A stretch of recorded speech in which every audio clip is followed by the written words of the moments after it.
Thinking about opening an RCFE in California? The process might be tough, but the payoff is worth it. So let's break down how you can get started. Starting an assisted living facility in California involves navigating a complex process of regulatory requirements, business planning, and financial considerations. I'll be honest, it is not my favorite state to start an RAL, or let's call it what it is called in California, an RCFE. Because in California, it's just not a business-friendly state. But that does not mean it's not possible. It's very possible and doable. So we're going to break it down so that you understand why I say that. First, as with starting any business, you want to create a business plan to lay out the steps of what you need to do and what you need to accomplish this big feat. What are the steps you need to take, and what is the timeline you want to accomplish this in? What is it going to take from you financially? And what is the end game goal? Your business plan should include pro formas, money projections, as well as a lot of market research and information on why you are specifically choosing the exact location that you are. You also need to understand in California that assisted living facilities are regulated by the CDSS, the California Department of Social Services, specifically the CDLL, the Community Care Licensing Division. You are going to need to comply with various laws, including determining the type of license you are applying for. The most common type of license for assisted living facilities in California is called an RCFE, a residential care facility for the elderly. I don't think this term is used in any other states that I'm aware of. This license, you're joining among 4,000 other licensed facilities across the state. There are also adult residential facilities, ARFs. Those are for adults with disabilities. And there are CCRCs, continuing care retirement communities. But we're going to focus on RCFEs for the sake of today's video. First, you're going to need to look into licensing requirements. You'll need to submit an application for an RCFE license through the CCLD, and you'll pass a background check and fingerprinting. All owners and key staff members are going to need to pass this background check.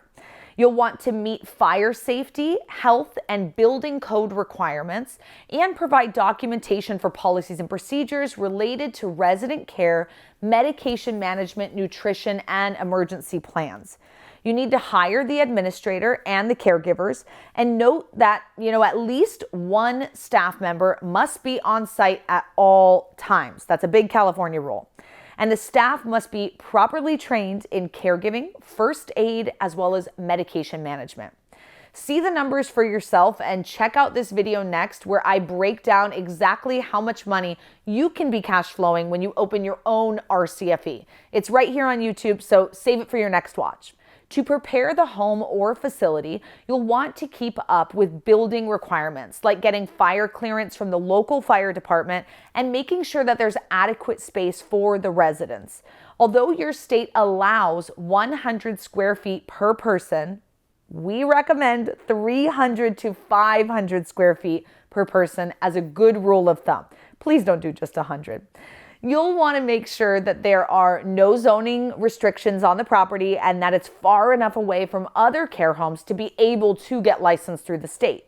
And once your facility is prepared and staff are trained, you're going to submit your completed application for an RCFE license to the California Department of Social Services. This process can take up to 6 months. So it's kind of a chicken before the egg situation. A lot is happening simultaneously.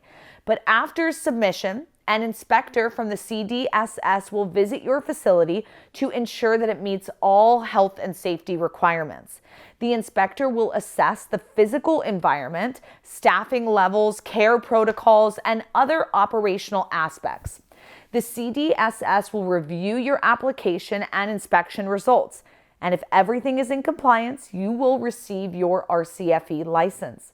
The CDSS will conduct periodic inspections to ensure that your facility continues to meet all the regulatory requirements. These are usually done annually and they are usually unannounced. But inspections can also come in response to complaints. So if you are getting a lot of complaints, then they may come check up more often or about that specific issue. Your staff must undergo regular training and certification to stay compliant with state laws and regulations. Marketing is key, key, key. You are never going to have a good business without marketing it correctly. So don't forget to do this all along the way. Build those relationships and create an online presence. Work with local placement agents to fill your beds. You'll probably not want to use your own money for these projects, as the state of California regulates that you show 3 months worth of money set aside to run the business. And undercapitalization is one of the worst mistakes that a business owner can make. So make sure you raise enough funds to buy the home, renovate it, get it licensed and filled, and hire the staff and market the home and pay yourself all throughout, and have at least those 3 months of expenses set aside, since you're not going to be full and cash flowing day one. That's just good business practice in any state. Overall, there's really not much different about starting a RCFE in California than there is anywhere else, except that the state and city sometimes have a lot of opposition. They have an elongated timeline and a limitation of 6 residents. But there are so many ways to get around all of that, and that is why I recommend, before you start anything in this space, to get educated. You know, the worst mistakes are made by people who try to DIY in the RCFE industry, and it is not a smart move. So please don't do it. Okay, I beg you. Learn the good, the bad, and the ugly before you jump in, and make sure to subscribe to our channel to keep the learning going. You know, the RCFE industry is an amazing industry, and I highly want to welcome you to join it and ask you to dive in. The need for these homes is so large, and even though there are over 4,000 care homes in California, there's still not enough. And let me change that. There's still not enough good ones. If you really want to learn how to do this, I show people how to do it every day. I own and operate my own, and I'd love to help you next. Check out this video, and I'll see you next time.